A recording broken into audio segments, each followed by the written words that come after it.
But to the Netherlands, where the newly elected nationalist government says that it will declare an asylum crisis as part of a major crackdown on migration. We are gathered here today because we all believe there is a fundamental problem in our country. The fundamental Bro, if you're from there, then you can definitely fill in the blanks if there's some blanks needed, guys. problem this Dutch farmer is referring to immigration. Protesters and police have clashed in the Netherlands. The demonstration was organised by a right-wing activist demanding stricter immigration laws. It tends to be a hot topic.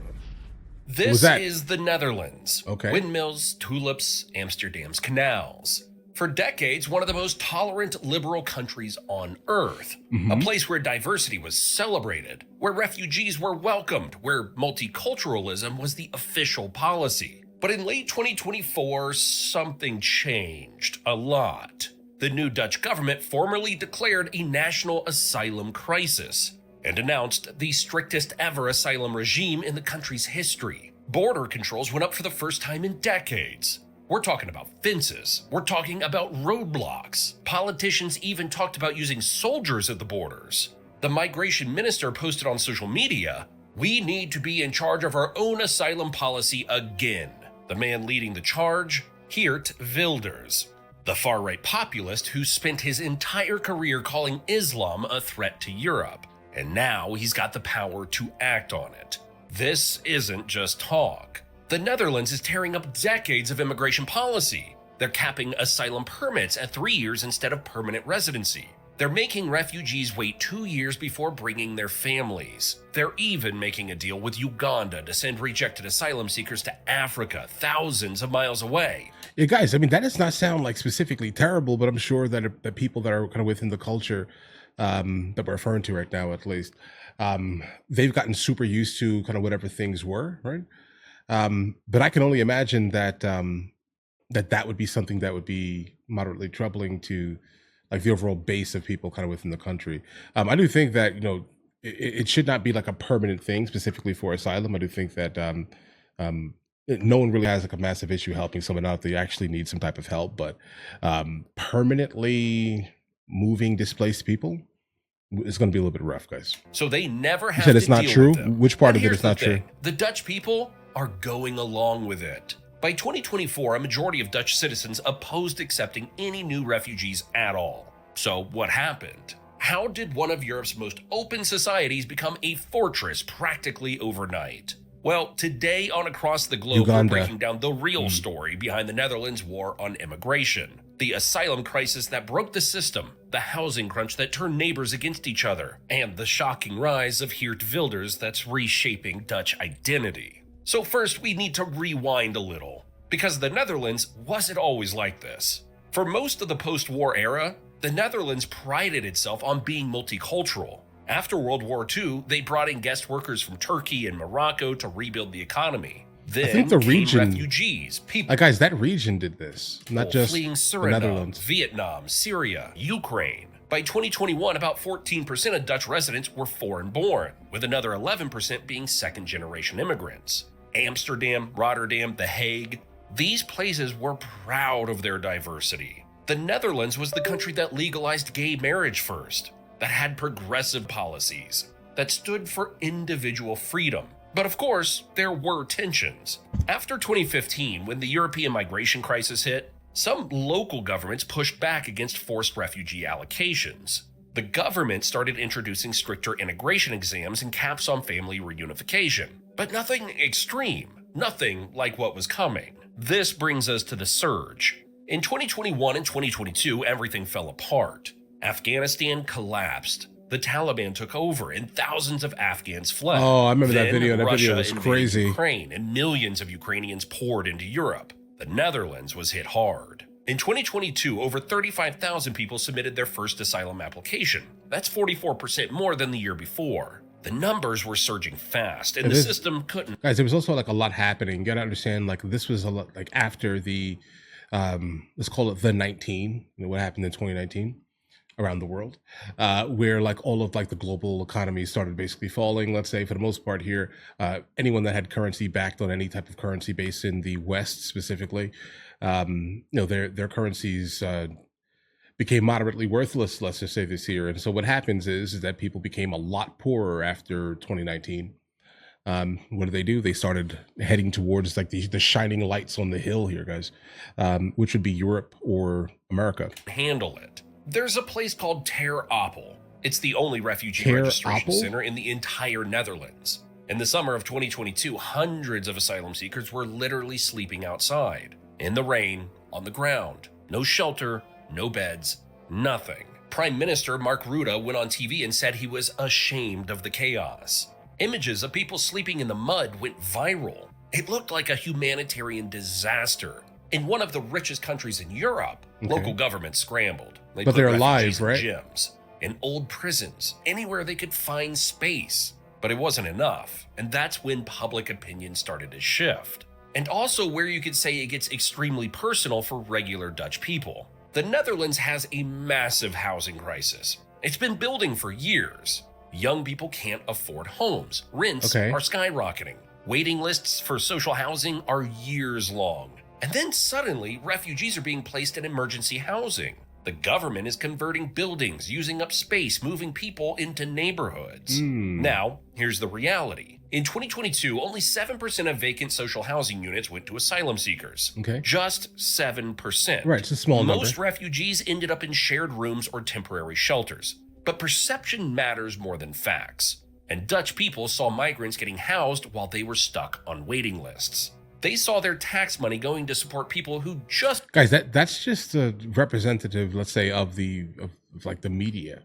Like generally look at what the media is going to push. I mean, if you follow like mainstream media, they're going to look for the tagline or the title of some, or they'll title something at least that's going to get the most clicks. So obviously, if the data is basically saying that only 7% are getting it, but yet most likely what was on the news, specifically mainstream media, it was probably that every single day. So obviously people are going to start perceiving that is like the main thing.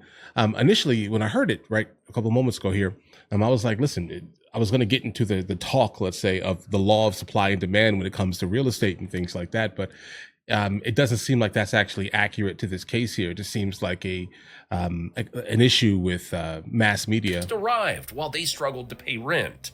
The frustration was real, and politicians knew how to use it. Over the last decade, the Netherlands has grown by about 1 million people, almost entirely from immigration. But here's the shocking part. Asylum seekers were only 12% of recent immigrants. Most newcomers, they were workers. People the Dutch economy desperately needed. Seasonal farm workers, meat packers, logistics workers, tech employees. In fact, nearly 40% of farm workers in the Netherlands today are foreign nationals. The Netherlands is the world's second largest agricultural exporter. And many would say that only works because of migrant labor. But when housing gets tight and people are angry, those details don't matter. Migrants became the scapegoat for everything wrong with Dutch society, and that's when Geert Wilders made his move.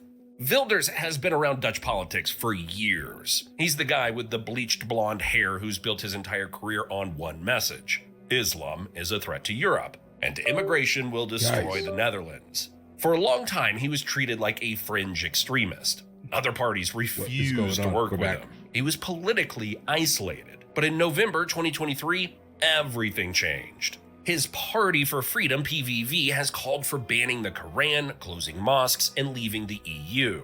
After decades on the political margins, his party surprisingly entered government in 2024, giving his hardline stance unprecedented influence over Dutch policy. The PVV won the most votes in the national election. Not just a good showing, the most votes. Suddenly, the fringe was the mainstream, and Wilders had leverage.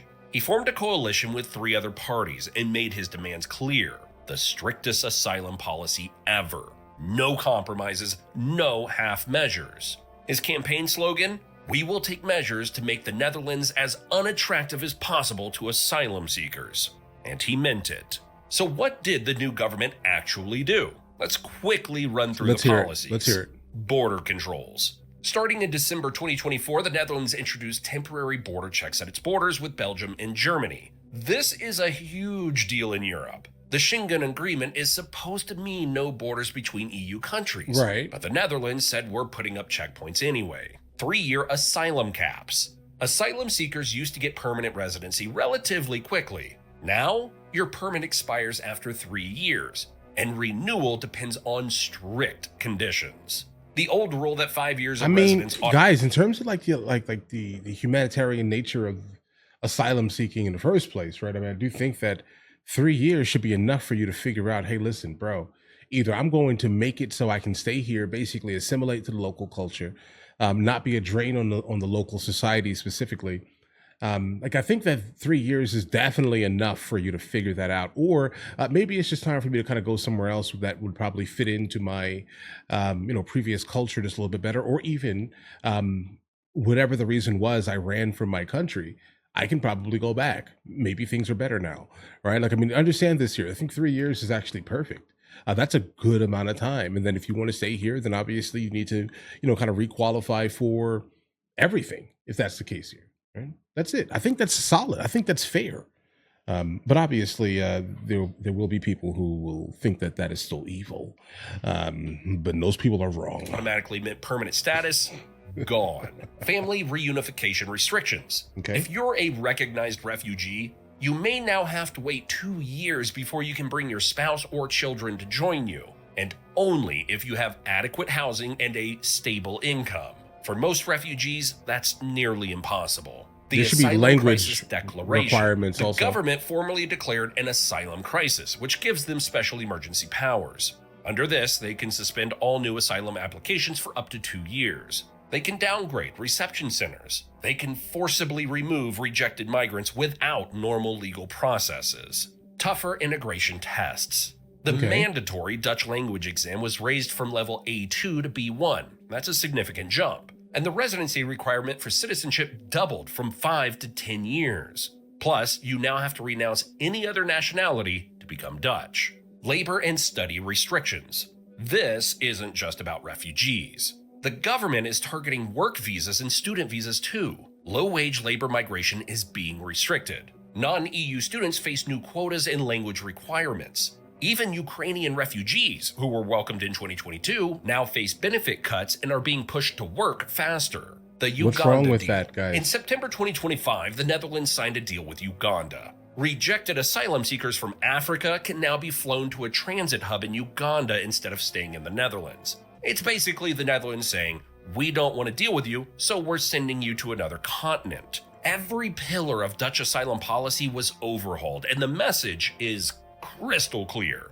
Don't come here. But here's where the story gets really interesting, and for some, frustrating. The Netherlands is declaring war on immigration while its economy depends on immigrants. Remember those farm workers, the tech workers, the logistics? That's not the same thing though, right? I mean, obviously, if your economy is specifically depending on immigrants, you're referring to immigrant labor specifically. You're referring to the ones who come to your country specifically because they want to, not because they have to.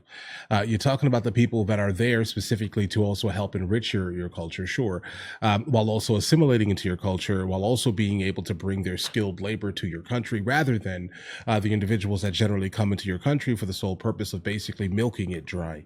All right, it's a little different. There's a big difference here. Okay, I think that's kind of where we're kind of having issues specifically with the wording of this last statement here. Remember those farm workers, the tech workers, the logistics employees? The Netherlands needs them. In 2024, there were 26% fewer knowledge migrants, skilled foreign workers, compared to 2023. Tech companies and research institutions are sounding alarms. Farms are facing labor shortages because seasonal workers are hearing that the Netherlands doesn't want foreigners anymore. One employer put it bluntly, migrants contribute to the survival of Dutch agribusiness. But politically, migrants are the enemy. It's a contradiction that nobody in the government wants to address. They need workers, but they're making it as hard as possible for workers to come. And then there's the data that nearly puts out the anti-immigrant narrative. Only 7% of vacant social housing went to asylum seekers in 2022. Only 32,000 asylum seekers arrived in 2024 out of 316,000 total immigrants. The relationship between immigration and crime is complex. While police statistics show some immigrant groups overrepresented among crime suspects, self-reported surveys tell a different story, with Turkish and Moroccan immigrants actually reporting less criminal activity than native Dutch when controlling for age, socioeconomic status, and location. What's clear is that crime rates have dropped significantly across all groups since 2005, falling by about 50% among both immigrants and native Dutch people. But again, facts and statistics get muddy when people are scared and angry. And emotional. So let's explore the public mood in a little more depth. Now, rocks and bottles thrown at police who used tear gas and a water cannon to disperse the crowd. By 2024, the Dutch public had turned. A majority of citizens now opposed accepting any new refugees at all. Not fewer refugees, zero refugees. Okay. Protests erupted across the country. Protests that have continued into 2025. Tens of thousands marched in pro-refugee rallies, calling for compassion and human rights. But thousands more joined far-right demonstrations blaming migrants for every social problem. Some of these anti-immigrant rallies got violent. People gave salutes. They attacked police and journalists. In one protest, someone burned a police car. The polarization is intense. Geert Wilders is riding this wave. His party still polls around 20% or higher. And he's not backing down. In fact, in June 2025, he threatened to topple his own coalition government because he felt they weren't being tough enough on immigration. He literally said, "I signed up for the toughest asylum policy and not the downfall of the Netherlands." That's how extreme this has become. So here's the major question that needs answering. What's actually happening as a result of these policies? Well, asylum applications did drop, down about 16% in 2024. The government considers that a win, but there are unintended consequences. Legal experts warn that many of these policies violate EU law. The Netherlands is supposed to follow Schengen rules in EU asylum agreements. Brussels has already warned that unilateral opt-outs aren't allowed. Labor shortages are getting worse. Industries that rely So you're saying the information is old? On foreign workers are struggling. The economy is feeling It's no longer pain. relevant. And socially, the country is more divided than ever. Refugees stuck in limbo are fleeing again, feeding smuggling networks. So who won? So who's basically taking over now? And basically, what are their politics? Tensions between communities are rising. Even King Willem-Alexander weighed in, calling for a faster, stricter, but more modest asylum system, fundamentally saying the government needs to be realistic, not ideological. But one thing's for sure, Wilders and his coalition aren't interested in moderation. So basically, what I'm taking from your statement here, at least, is that most likely, in fact, you're now accepting a influx of individuals to basically utilize your the welfare systems, basically. Will probably be central or central. Oh, okay. What about the bigger picture? Well, the Netherlands isn't alone. This is happening across all of Europe. It's that region. Germany reinstated border checks in September 2024 after knife attacks by asylum seekers. Austria has been tightening immigration for years. Denmark has some of the strictest asylum laws in the Western world. Denmark is winning right now. Viktor Orban has been doing this for a decade. So simply put, the Netherlands is joining a club, and other countries are watching. But here's what makes the Netherlands different. This was supposed to be the liberal, tolerant country, the place that led on human rights and diversity, the nation that literally became a symbol of European tolerance, welcoming the persecuted and championing individual freedom, building one of the world's most generous welfare states on the principle that everyone deserves dignity. And now it's racing to be as unwelcoming as Hungary. It's a fall from grace that even 10 years ago would have seemed impossible. So to sum it up, the Netherlands' war on immigration is one of the most intense political shifts in modern Europe. A country famous for tolerance, for openness, for progressive values has done a complete 180. They've gone from welcoming refugees to trying to hit zero asylum seekers. From proud multiculturalism to forced integration tests for toddlers. From open borders to checkpoints and deportation deals with African countries. And it's working, politically. Geert Wilders won. His party is in power.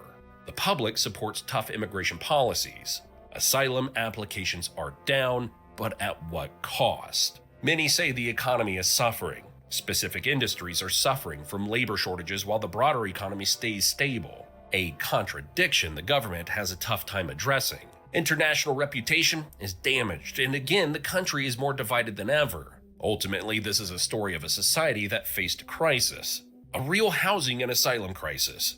and decided the answer was to shut the door completely. Potentially, short-term politics overriding long-term thinking, the Netherlands made a choice. They decided that protecting their identity and their welfare state meant keeping people out. And now they're showing the rest of Europe exactly how far a liberal democracy will go when its people feel threatened. Is this the future of Europe? Only time will tell. What about why France is suddenly declaring war on immigration? Okay. Let's go and stop that right there. Ooh. That was definitely an interesting one. I'll definitely tell you this here. I mean, based off, some of the comments here, there are some issues with this video. But here's the thing. I think when it comes down to it, I do think that most of Europe is probably going to end up turning to like this type of thing eventually. And that's because of where they are in proximity to like a lot of, like massively impoverished places. And Europe will always, for the most part, look like that shining lighthouse in the middle of like all this darkness, if that makes any sense. So they will always, in fact, get like an influx of asylum seekers, period. Now, the whole concept of getting down to like a net zero migration, that's going to be rough for a lot of countries and the country's futures, like specifically knowing that many countries in the West are suffering through like, birth decline, let's say this year. And the people that do generally have more babies are people that come from outside the West. It is what it is, right? So if you're trying to kind of keep your country moving forward, I do think that you still need population growth. I think you still need that, right? But also at the same time, the people that are coming need to 100% be able to assimilate. I do think that that is the main kind of issue pretty much consistently when it comes down to immigration. I think even in the United States of America, that's kind of our issue here. I don't think that there are swaths of people, let's say, that want net zero migration, but do it legally, right? Like make sure you are actually qualified to come into the country, let's just say this year, rather than coming specifically to a brand new place, utilizing the same ideology, mentality, culture that you basically ran from your country that basically has all of those things, right? And then trying to turn like specific areas in the West into little insert whatever country you're coming from, like little, I don't know, Zimbabwe, for example. You get what I'm saying here, guys? Like instead of turning it into that, because we don't need that, we live in America, if that makes any sense, or we live in the West. So the society, the culture that basically has been fostered has made it so you now can leave your country, come here and utilize our welfare system or welfare state in general, right? So you can't, you have to assimilate. Like that should be the first thing that happens here. You're like, okay, listen, bro, I'm going to come to this brand new place and I'm going to become this thing that basically has fostered the success that made me want to come here in the first place, rather than turning this place into the place you ran from. It's counterproductive, bro. So I do think that that's probably the main issue that most people do have with like asylees, let's say. And I have no idea how it works specifically in Europe. Now, guys, I do live half the year in Spain. So I'm fully aware of how things kind of, feel specifically in terms of like the immigration crisis in Europe, or at least southern Spain. And if you guys live in Europe, you kind of know exactly what I'm talking about when I say these things. It's wild. And I see it, bro. It's the numbers are absolutely minuscule to, compared to what America gets, right? But it's still enough for that small population of people, bro. Right? It's too much. So yeah, guys, you have to completely take away the idea of telling people outside of the West, if you come here, we're going to give you the same exact treatment we give to our citizens that or residents that pay into the tax base that allows for these social welfare programs to exist in the first place. I think that's fair. All right. Like you guys, you cannot tell people that are in countries where they're starving that you can come here and we'll give you food for free, house for free. You can't do that, guys. Right? Like we then become like the weakest group of people you can possibly imagine, because those people specifically that have been dealing with this and kind of living within these things have suffered through a lot, guys, right? They're going to take advantage of the system here. We in the West cannot take the world's population into the West and then still be considered the West. You get what I'm saying here, guys? You can't. I don't think that's like a plausible thing. All right. But again, that's just my opinion. I could just be ranting. I could just be wild out here. I probably offended like all 11 of you watching. You get what I'm saying here, guys? But I try to be fair, balanced here. But we have to, like, 100% stop saying that we're offering all of these things, all right, to people that have never seen a tenth of it. Of course they're going to come. And they don't care about our culture. They don't care about what we've built. They don't care about any of these things. They care about their culture and our money. That's it. That's it. All right. And then what's the first? I can prove my point here. The first thing that they're going to do specifically, or that they generally do, is start sending money back to their country. Right. That's it. That's the first thing that they do. They basically withdraw funds from the West to basically inject them into their third, fourth, fifth world country. That's what they do, guys. Right. And that right there is called remittance. And how do we know that that exists? Is because in some countries, it's so visible that you can legitimately, like, it alters their GDP. That's how much money the West sends, guys. That's how much money the West basically gives away. And the people that the asylum seekers that come to the West, they then send the money back to their country. And it's so crazy. We see it on the GDP. Now, just understand how ridiculous that is. All right. That's what's going on here. Economic migrancy rather than, I fear for my life. You don't fear for your life. You just want our money. My opinion. Guys, do you want to watch movies with me? I never actually thought to like promote it over here, guys. But if you guys do want to watch it, guys, we have hundreds of movies. And I mean hundreds of movies that we've reacted to. You guys can come watch them with me if you want to, along with many TV shows. Currently, we're working on the show Dexter, along with Vikings. And we have a lot of series that are already completed. But if you guys do want to watch it with me, the link is in the description. Everything's available at the second tier. But of course, if that's not your thing, guys, don't worry, right? Listen, like and subscribe.